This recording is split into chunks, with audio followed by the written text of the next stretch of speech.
कहा यह जा रहा है कि 2250 दिन से ज्यादा की तैनाती के बाद यूएसएस अब्राहम लिंकन की जगह अब USS George Washington middle east की तरफ बढ़ रहा है। यानी कि अमेरिका ने अपना युद्धपोत बदला है, लेकिन ईरान के सामने अपना रुख नहीं बदला है। सवाल यह है कि आखिर लिंकन को हटाकर वॉशिंगटन को क्यों उतारा जा रहा है? क्या ये सिर्फ एक सामान्य सैन्य रोटेशन है या फिर ईरान के खिलाफ अमेरिका अपने सबसे बड़े समुद्री हथियार को आगे कर रहा है? देखिए एक रिपोर्ट। 250 दिन बाद यूएसएस लिंकन की छुट्टी, जंग में अब यूएसएस जॉर्ज वॉशिंगटन।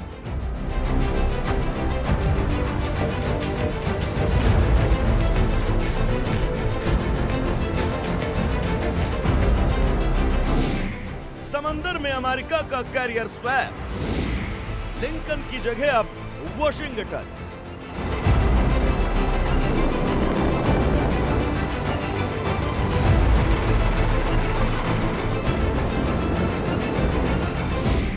ईरान के सामने अमेरिका का नया योद्धा। 250 दिन बाद लिंकन की छुट्टी।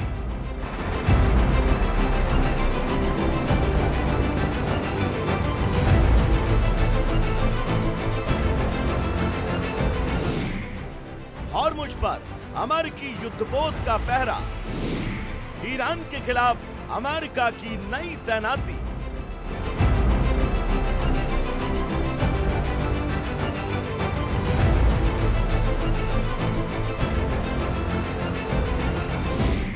लिंकन के बाद वॉशिंगटन का मिशन मिडिल ईस्ट, ईरान के सामने अब जॉर्ज वॉशिंगटन।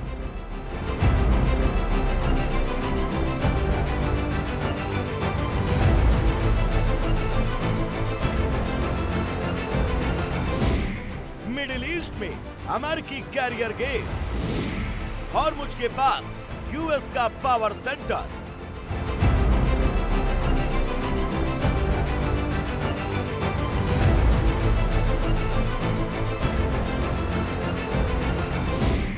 यूएसएस लिंकन के बाद किसका नंबर?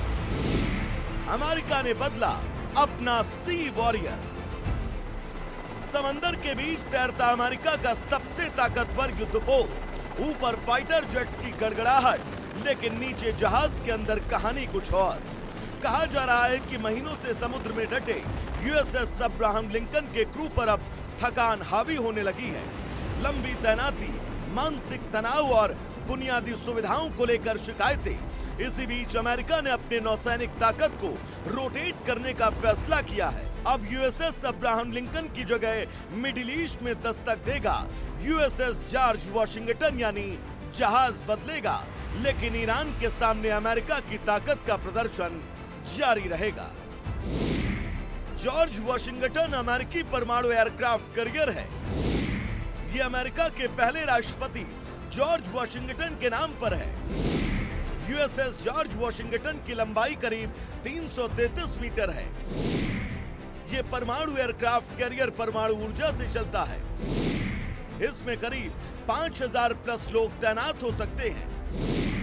ये F-18 जैसे लड़ाकू विमान ऑपरेट कर सकता है। ये समुद्र में बिना ईंधन भरे ऑपरेशन के लिए किया जा सकता है। ये अमेरिकी नौसेना की कैरियर स्ट्राइक ग्रुप का हिस्सा बन सकता है। ये समुद्र से हवाई हमले और एयर डिफेंस में बड़ी भूमिका निभाता है। इसे अमेरिका के निमित्ज क्लास का खतरनाक एयरक्राफ्ट कैरियर कहा जाता है। ये कोई आम युद्धपोत नहीं, समंदर में तैरता न्यूक्लियर एयरबेस है। सोचिए, एक ऐसी जिंदगी जहां न घर, न छुट्टी, न सामान्य जिंदगी, चारों तरफ से समुद्र। और मिशन यूएसएस अब्राहम लिंकन के क्रू के लिए यही जिंदगी महीनों से चल रही है। जहाज 200 से ज्यादा दिनों तक लगातार समुद्र में तैनात रहा। इस लंबी तैनाती ने क्रू की थकान और मानसिक दबाव को लेकर सवाल खड़े कर दिए। परिवारों ने खराब पानी, प्लम्बिंग और टॉयलेट जैसी बुनियादी सुविधाओं की शिकायत उठाई। यानी बाहर से जहाज अमेरिका की सैन्य ताकत का प्रतीक है, लेकिन अंदर मौजूद हजारों सैनिक के लिए महीनों से चलता रहा एक बेहद कठिन मिशन। जिस जहाज से दुश्मन डरता है उस जहाज के अंदर सैनिक किन मुश्किलों से गुजर रहे हैं, यही सवाल अब अमेरिका में उठ रहा है। परिवारों और कुछ सांसदों की ओर से दावा किया जा रहा है कि लंबे मिशन के दौरान जहाज पर पानी की गुणवत्ता, प्लम्बिंग और टॉयलेट जैसी सुविधाओं को लेकर परेशानी है। जरूरी हाइजीन किट और दूसरी सप्लाई में देरी की शिकायतें सामने आई। मानसिक तनाव की रिपोर्टों ने भी चिंताएं बढ़ाई हैं। एक तरफ यूएसएस लिंकन की लंबी समुद्री ड्यूटी, दूसरी तरफ हिंद महासागर में तेजी से बढ़ता एक नया अमेरिकी युद्धपोत। नाम है यूएसएस जॉर्ज वॉशिंगटन। वियतनाम से निकला ये nuclear powered aircraft carrier Singapore और मलक्का स्ट्रेट पार कर हिंद महासागर की तरफ बढ़ रहा है। अमेरिका अपने एक कैरियर को पीछे कर रहा है तो दूसरे को उसकी रणनीतिक इलाके में आगे ला रहा है। दुनिया के नक्शे पर एक पतली सी समुद्री पट्टी, लेकिन इसकी अहमियत इतनी कि पूरी दुनिया की नजर अब यहीं पर रहती है। और अब इसी इलाके में अमेरिकी एयरक्राफ्ट कैरियर की मौजूदगी बढ़ने जा रही है। यूएसएस जॉर्ज वॉशिंगटन की तैनाती का मतलब सिर्फ एक युद्धपोत की आवाजाही नहीं है, ये अमेरिका की एयर पावर, नेवल पावर और स्ट्राइक क्षमता का प्रदर्शन है। युद्ध की तस्वीरें अक्सर मिसाइलों, फाइटर जेट्स और युद्धपोतों से बनती हैं, लेकिन युद्ध की असली कीमत उन सैनिकों से पूछिए जो महीनों तक घर नहीं लौटते। यूएसएस लिंकन के क्रू को लेकर सामने आई शिकायतों ने इसी मानवीय पहलू को सामने ला दिया। लंबी तैनाती, लगातार ऑपरेशनल दबाव, परिवार से दूरी और सीमित संसाधन, इन सब का असर मानसिक स्वास्थ्य पर पड़ सकता है। यूएसएस अब्राहम लिंकन की जगह यूएसएस जॉर्ज वॉशिंगटन आएगा, कैरियर बदलेगा, क्रू बदलेगा, लेकिन मिशन वही। ईरान पर नजर, हॉर्मुज पर नजर और पूरे मिडिल ईस्ट में अमेरिकी दबदबा कायम रखने की कोशिश। लेकिन इस कहानी में एक सवाल सबसे बड़ा कि क्या सुपर पावर की सैन्य ताकत की कीमत उसके सैनिक चुका रहे हैं? Bureau report, India news.